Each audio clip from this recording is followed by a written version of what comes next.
여러분 안녕하십니까, 진성호입니다. 추미애 법무부 장관 후보자의 인사청문회가 30일로 잡혔습니다. 그런데 30일 날 청문회를 제대로 할 수 있을지 의문입니다.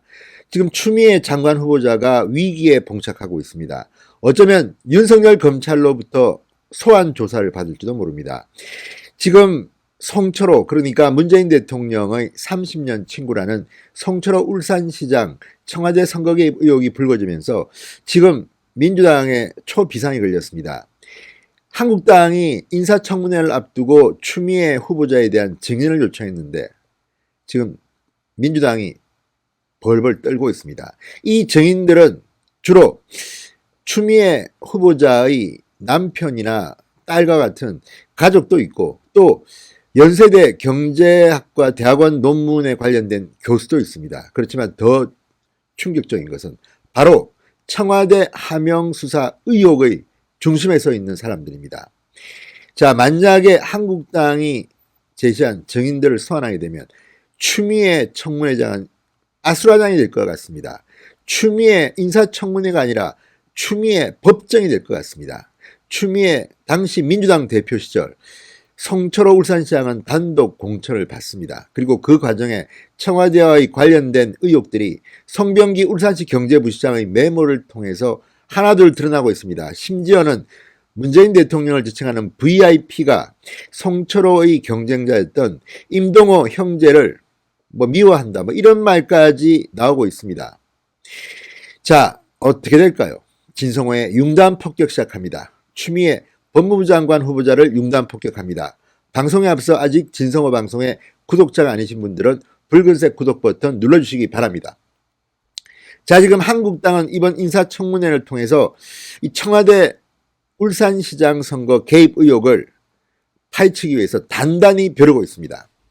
송철호 현 울산시장, 그리고 이 민주당과 청와대의 관련자들을 다 부르려고 하고 있습니다. 자, 지금 국회 법제사법위원회 위원장이 한국당 의원입니다. 여상규 의원입니다. 그리고 여야 간사들이 만나서 추미애 후보자의 청문회 증인 채택을 논의했는데 민주당이 지금 격앙된 모습입니다. 자, 인사청문회법에 따르면 증인, 참고인 출석을 요구하려면 청문회 5일 전에 출석 요구서를 송달해야 됩니다. 그런데 지금 30일이니까 시간이 얼마 남지 않았습니다. 내일까지는 적어도 이 문제를 매듭지어야 합니다. 25일 모레는 크리스마스입니다. 자, 김도읍 한국당 간사, 법사위 간사는 민주당의 모두 16명의 증인 채택을 요구했습니다. 이 16명의 면면을 보면 상당히 민주당이 벌벌 떨만답니다.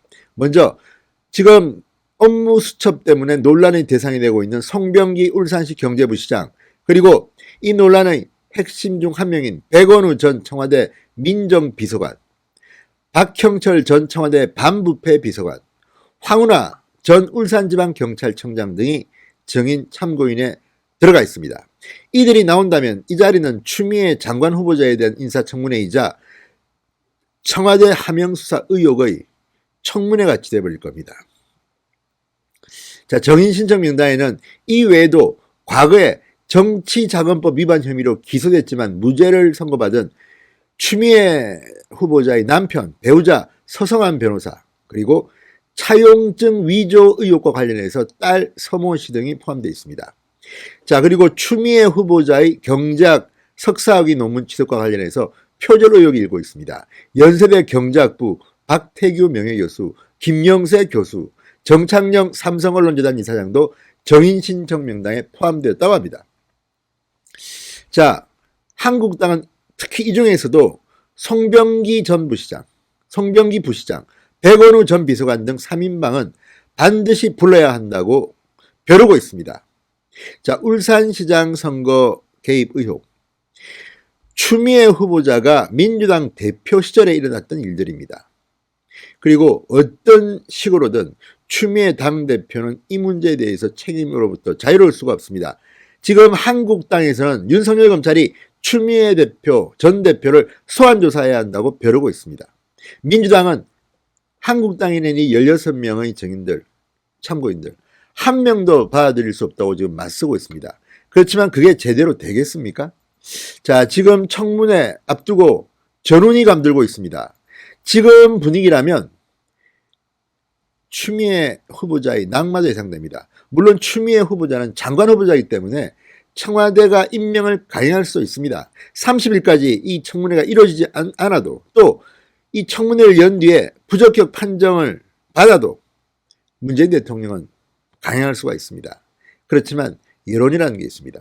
더구나 총선이 이제 넉 달도 채 남지 않았습니다. 이 가운데 지금 민주당과 청와대는 추미애 법무부 장관 후보자, 정세균 국무총리 후보자 2명의 인사청문회를 치러야 합니다. 간단치 않습니다. 특히 추미애 후보자는 지금 현재 가장 논란이 되고 있는 청와대의 울산시장 선거 개입 의혹과 관련해서 정중앙에 있는 중요한 증인일 수도 있습니다. 자, 이제 추미애 후보자의 장래는 어떻게 될까요? 만약에 그 과정에서 추미애 후보자가 흠집이 난다면 문재인 정권의 도덕성은 이제 끝장입니다. 오늘 손학규 바른미래당 대표까지도 문재인 대통령이 이게 사실이라면 레임덕 정도가 아니라 민심으로부터 완전히 외면받게 될 거라고 말할 정도로 지금 이 청와대의 울산시장 선거 개입 의혹은 일파만파로 커지고 있습니다. 그 한가운데 민주당이 있고 청와대가 있습니다. 문재인 대통령 추미애 당시 당대표. 자, 과연 이 문제로부터 자유로울 수 있을지 추미애 대표 상당히 떨리겠습니다. 그리고 만약에 윤석열 검찰을 잡기 위해서 추미애를 보냈다면 청와대와 민주당이 오산일 수가 있습니다. 그 전에 윤석열 검찰이 추미애를 먼저 잡을 수도 있습니다. 지금 진행되는 것이 예사롭지 않습니다. 게다가 만약 추미애 후보자가 장관이 된 뒤에 윤석열 검찰을 인사를 통해서 흔든다면 총선을 앞두고 국민들의 엄청난 심판을 받을 거라고 생각됩니다. 자, 지금 법적으로나 도덕적으로나 또는 정치적으로나 추미애 후보자의 인사청문회는 상당히 중요한 에포 한 계기가 될 겁니다. 자, 추미애 후보자의 청문회 기대가 벌써 됩니다. 민주당은 조국 전 장관에 비해서는 추미애 후보자가 상대적으로 문제가 없다고 생각하는지 모르겠지만 지금 상황이 그런 상황이 아닙니다. 두고 보십시오. 추미애 인사청문회 핵폭탄이 터질 겁니다. 진성호의 융단 폭격이었습니다. 여러분 감사합니다.